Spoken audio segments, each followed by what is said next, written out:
తమకు ప్రభుత్వం ఇచ్చిన హామీల మేరకు నష్టపరిహారం, డబుల్ బెడ్రూమ్ ఇల్లు, ఓపెన్ ప్లాట్లు ఇప్పటికీ పూర్తిగా అందలేదని భూ నిర్వాసితులు ఆరోపించారు. పునరావాస ప్రక్రియలో ఆలస్యం జరుగుతుండటంతో వారు తీవ్ర అసంతృప్తి వ్యక్తం చేశారు. అదనంగా 18 ఏళ్లు నిండిన యువతీ యువకులకు పరిహారం ఇవ్వడంలో అధికారులు నిర్లక్ష్యం వహిస్తున్నారని పేర్కొన్నారు. దీనివల్ల తాము తీవ్ర ఇబ్బందులు ఎదుర్కొంటున్నామని వారు వాపోయారు. సిద్దిపేట జిల్లా గజ్వెల్ ప్రజ్ఞాపూర్ మున్సిపాలిటీ పరిధిలోని 8వ వార్డులో నిర్వహించిన వార్డు సభలో మల్లన్న సాగర్ భూ నిర్వాసితులు అధికారుల తీరుపై తీవ్ర ఆగ్రహం వ్యక్తం చేశారు. వార్డులో ప్రజా సమస్యల పరిష్కారం కోసం అధికారులు దరఖాస్తులు స్వీకరిస్తున్న సమయంలో భూ నిర్వాసితులు ఒక్కసారిగా ముందుకు వచ్చి ఏండ్ల తరబడి రావాల్సిన నష్టపరిహారం ఇవ్వడంలో అధికారులు నిర్లక్ష్యం చేస్తున్నారని మండిపడ్డారు. కాళేశ్వరం ప్రాజెక్టులో భాగంగా ప్రపంచం గర్వించేలా నిర్మించిన మల్లన్న సాగర్ రిజర్వాయర్ కోసం తాము భూములు, ఇల్లు, ఊరును వదిలేసి త్యాగాలు చేశామని, అయినా ప్రభుత్వం తమను పట్టించుకోవడం లేదని వారు ఆవేదన వ్యక్తం చేశారు. తమ త్యాగాలకు గుర్తింపు లేకుండా అధికారులు, ప్రభుత్వం వ్యవహరిస్తుందని వాపోయారు. తక్షణమే తమ సమస్యలను పరిష్కరించి తమకు రావాల్సిన ప్యాకేజీలను పూర్తిగా అందించాలని భూ నిర్వాసితులు డిమాండ్ చేశారు. సమస్యలు అనేది పరిష్కారం ఏం జరగట్లేదు. మాకు ఇప్పటికీ రిజిస్ట్రేషన్ అయిన ప్లాట్లు కానీ ఇండ్లు కానీ ఇదివరకు కూడా మాకు హ్యాండ్ ఓవర్ చేయడం లేదు. అన్నీ ఎక్కడున్న పెండింగ్ సమస్యలు R&R కాలనీలో అక్కడనే ఉంటున్నాయి.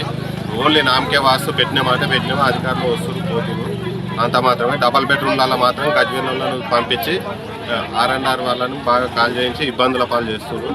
ఫస్ట్ మాకు వచ్చేటి R&R కాలనీలో వచ్చేటువంటి అన్నీ ఇప్పించిన తర్వాతనే డబల్ బెడ్రూమ్ల వద్దకు తోలుక రావాల్సిందిగా కోరుతున్నాం. ఇల్లు రిజిస్ట్రేషన్ అయింది ఆల్రెడీ. నా ఇల్లు వేరే వాళ్ళ హ్యాండ్ ఓవర్లో ఉంది. నాకు ఇల్లు కాల్ చేయమంటే వాళ్ళు కాల్ చేయడం లేదు.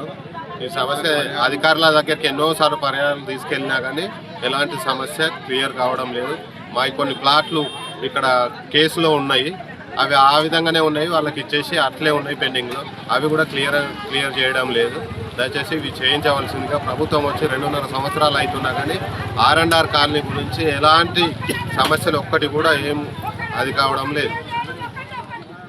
మన వివేక్ గారు కానీ ఇన్ఛార్జ్ మంత్రి వీళ్ళు ఏంటంటే మొన్న ఎలక్షన్లప్పుడు కూడా వచ్చి నీకు ఏం కావాలి, గుడి కానీ, బడి కానీ, ప్లాట్లు కానీ, ఇండ్లు కానీ ఇవి ఇస్తాము, మీరు ఎట్టి పరిస్థితుల్లో మమ్మల్ని సహకరించాలని చేసినా కానీ మేము చేసినాం.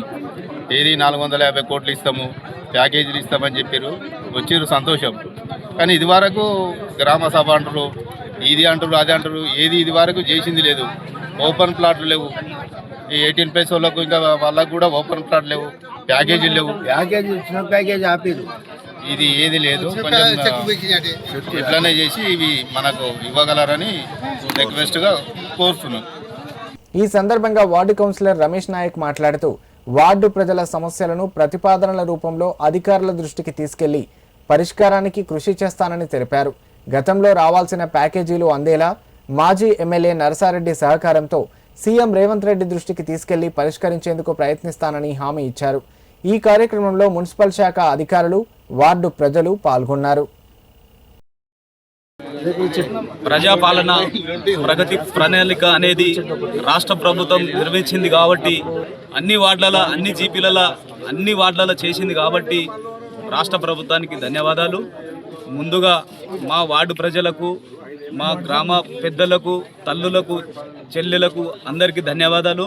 ఈరోజు వార్డు సభ నిర్వహించిన దానికి, వాళ్ళ సమస్యలను తేల్చుకునేందుకు మా ఆఫీసర్ గారు నిర్వహించడం జరిగింది. వాళ్ళ సమస్యలన్నీ పరిష్కారం చేస్తామని నేను కౌన్సిలర్గా ఆ సమస్యలను తీసుకుపోయి కలెక్టర్ దారికి మా సమస్యలన్నీ తీసుకుపోతా అని చెప్పి మాటిస్తూ ఈరోజు ఈ గ్రామ సభని ముగిస్తున్నా. అందరికీ మనకు ఏ సమస్యలు ఉన్నా కానీ తీసుకుపోయాలి, ఎవరికి ఏం సమస్య ఉన్నా తెలిసిపోయింది కాబట్టి ఈ సమస్యలను తీసుకుపోయి సంబంధిత అధికారుల దగ్గర తీసుకుపోయి పరిష్కారం చేస్తానని చెప్పి మా గ్రామ వార్డు ప్రజలకు మాటిస్తున్నాం.